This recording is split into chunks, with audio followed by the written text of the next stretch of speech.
नमः संस्कृताय। संस्कृत कक्षा में आपका स्वागत है। मैं प्रतीत राम वर्मा, असिस्टेंट प्रोफेसर, श्री गांधी महाविद्यालय, सिधौली, सीतापुर। आज मैं महाकवि कालिदास विरचित कुमार संभवम महाकाव्य के पंचम सर्ग का 44वां श्लोक पढ़ाने जा रहा हूँ। जटाधारी नवयुवक पार्वती से कह रहा है कि हे देवी, आपने इस युवावस्था में ही वल्कल वस्त्रों को धारण कर लिया, जबकि ये वल्कल वस्त्र लोग वृद्धावस्था में धारण करते हैं, आपने क्यों कर लिया? तो जटाधारी नवयुवक पार्वती से कह रहा कि हे देवी,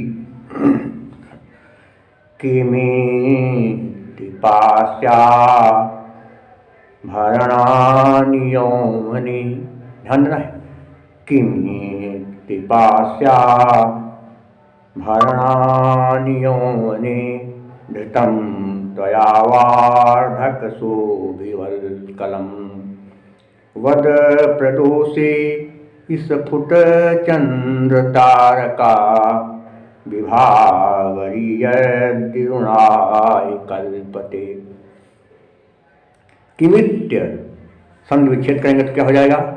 किमधन किमधन इति, किमधन इति बन गया किमित्य। इको रच के नियम से ई का या बन गया। आप जानते हैं कि यदि इकार छोटी बड़ी के बाद कोई स्वर आए तो संधि करने पर ई के स्थान पर या बन जाता है, और जिस अक्षर में ई की मात्रा लगी होती है उसे आधा कर देते हैं। अगर उकार के बाद कोई स्वर आए तो संधि करने पर ऊ का वा बन जाता है, और जिस अक्षर में ऊ की मात्रा लगी है उसको आधा कर देते। किमधन इत्य, मान में ई की मात्रा नहीं, हाँ क्या है, किमित नहीं होगा, क्या इति धन अपास, क्या होगा? इति धन अपास, इति धन अपास। ता में ई की मात्रा, उसके बाद आ है, ता में ई की मात्रा, उसके बाद आ, तो क्या होगा? इत्यपास। इत क्या होगा?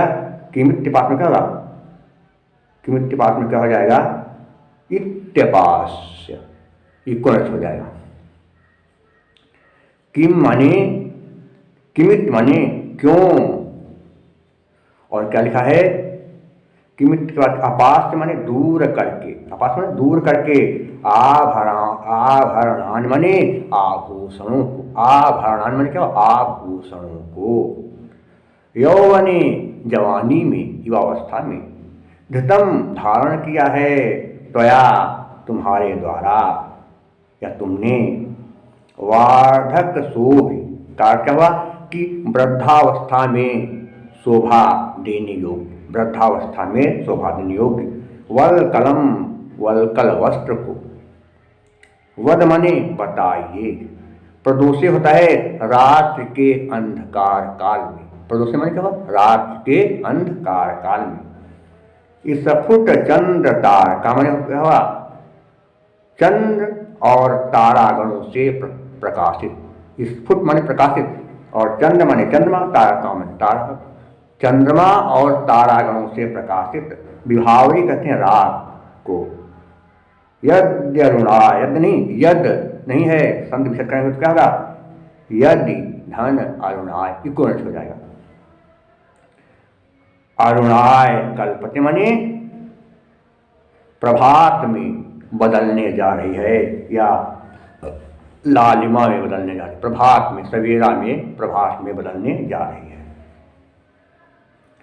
क्या कहा उसने? क्यों देवी, युवावस्था में ही तुमने आभूषणों को दूर करके वृद्धावस्था में शोभा के योग्य वल्कल वस्त्रों को धारण कर लिया है? क्या रात के आरंभ में ही चंद्रमा और तारागणों से प्रकाशित रात प्रभात में, सुबह में बदलने जा रही है, अर्थात सूर्योदय काल को प्राप्त करने जा रही है? बताओ हे देवी, बताओ। दूसरे रूप में क्या कह सकते हैं कि हे देवी, आप यह बताइए कि इस चढ़ती जवानी में सुंदर गहने छोड़ करके ये बूढ़ियों वाले या बूढ़े लोगों वाले वल्कल वस्त्र आपने क्यों पहन लिए हैं? भला चढ़ती हुई रात की सजावट चंद्रमा और तारों से होती है, सूर्य से जो है रात की सुंदरता नहीं बढ़ती। एक बात फिर समझ ले, क्या है कहा नवयुग ने कहा कि हे देवी, क्यों इस जवानी में तुमने आभूषणों को दूर करके वृद्धावस्था में शोभा देने वाले वलकल वस्त्रों को धारण कर लिया है? क्या रात के आरंभ में चंद्रमा और तारागणों से जो रात प्रकाशित होती, रात के आरंभ में ताराओं और चंद्रमा से जो रात प्रकाशित होती है, वो रात क्या सुबह में बदलने जा रही है? मुझे तो नहीं लग रहा है। फिर से बात समझिए कि हे देवी, क्यों तुमने युवावस्था में आभूषणों को दूर करके वृद्धावस्था में शोभा देने वाले वलकल वस्त्रों को धारण कर लिया है? रात के आरंभ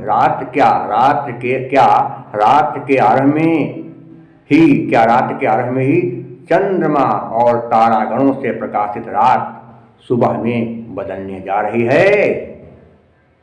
स्पष्ट रूप से आप बताइए। ये हो गया।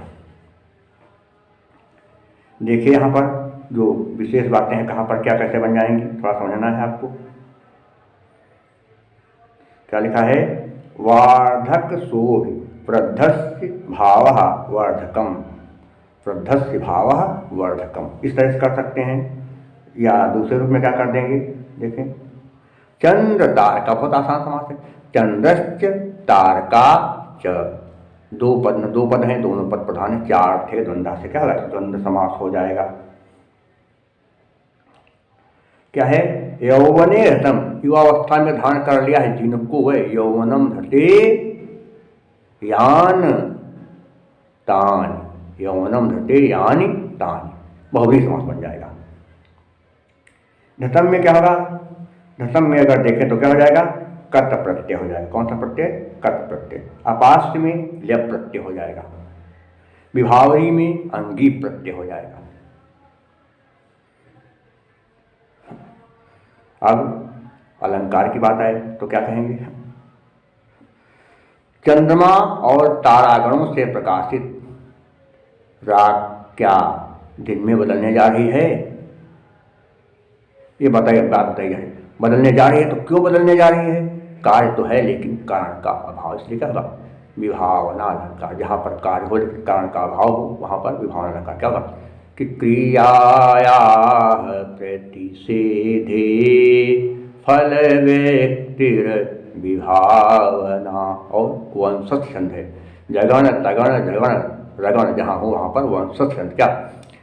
जतउतु वंशस्थ मुदीतम जरो, और प्रसाद गुण है, लक्षण बता चुके। फिर से बात सुनते रहे, जिससे आपको याद हो जाएगा धीरे धीरे।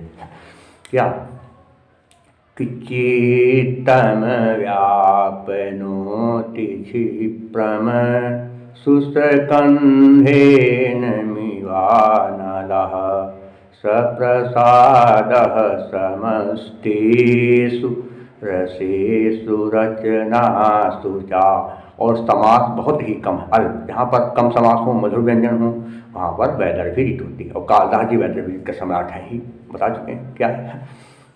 कैसे क्या लिखेंगे कि माधुर्य व्यंजक वर्णे रचना ललितात्मका अवृत्तिरल्पवीतिरवा वैदर्भी रीतिरिष्यते, और भारती प्रत्यय है।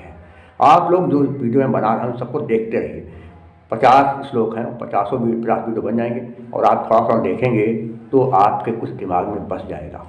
और एक बार नहीं, कुछ वीडियो आप क्या करें, ना समझना, 2 बार देखें, 3 बार 4 बार देख डालिए, तो आपको बहुत चीज़ें जानकारी हो जाएंगी, और आप जो है आसानी से परीक्षा में अपने प्रश्नों के उत्तरों को लिख पाएंगे, व्याख्या भी आसानी से कर पाएंगे। इसलिए आप लोग वीडियो को जरूर देखते रहें।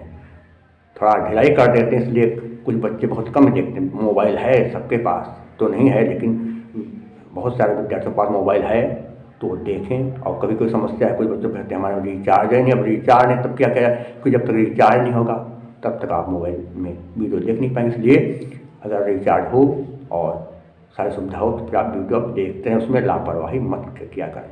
तो आज के लिए बस इतना ही, शेष मैं आपको अगले अंक में पढ़ाऊँगा। तब तक के लिए नमः संस्कृताय।